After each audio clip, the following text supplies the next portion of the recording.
आपका नाम कमरिया क्या है? टूटे रे नाना दी, अरे पजरिया टूटे रे नाना दी, कि शरीरिया टूटे रे नाना दी। मेरा नाम पंडित।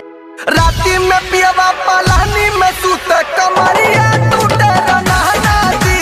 राती में पियवा पलानी में सूत कमरिया टूटे रे नाना दी।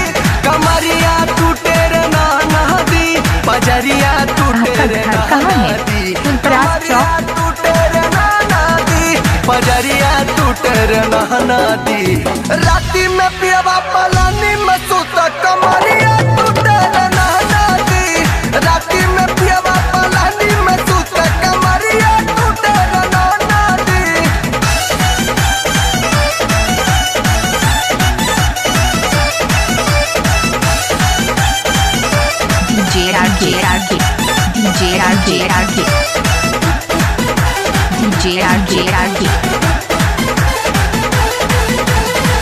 जानती कि ऐसन हमके मिली है भतार हो, ऐती ना गमनमा कोई देती इनकार हो। अरे जानती कि ऐसन हमके मिली है भतार हो, आपका नाम क्या है? गमनमा कोई देती इनकार हो। दर्दिया बुझे ना नदी, कुछो न सुझेला नदी।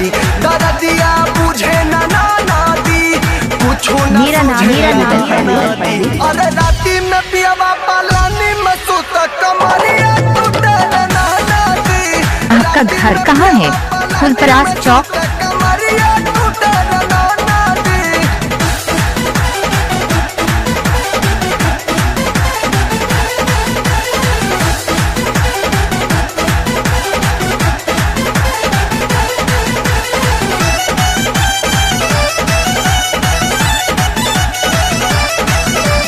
Mobile number 9738245327। पिया बाबे दर्दी कबो भीरी नहीं आवता।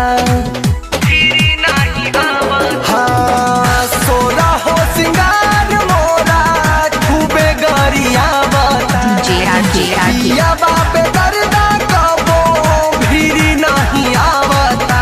पलंगिया टूटल ना नदी, लहरिया उठे रे नाना दी।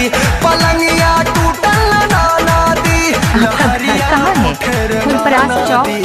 राती में पियवा पलानी में सूतो कमरिया टूटे रे नाना दी। राती में पियवा पलानी में सूतो कमरिया टूटे रे नाना दी। मिक्सिंग करने संपर्क करें। आपका नाम क्या है? मेरा नाम है रुदल पंडित।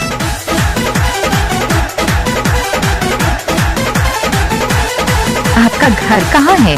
फुलपरास चौक। आसरा लगवली लाडो दी है खूब प्यार हो। पूरल नसाद होता दहिया बेकार हो। आपका नाम क्या है? आय हाय, आसरा लगवली लाडो दी है खूब प्यार हो। पूरल नसाद होता दहिया बेकार। मेरा नाम है रुदल पंडित। हदिया छूटे रे नाना दी, मैं कपवा छूटे रे नाना दी।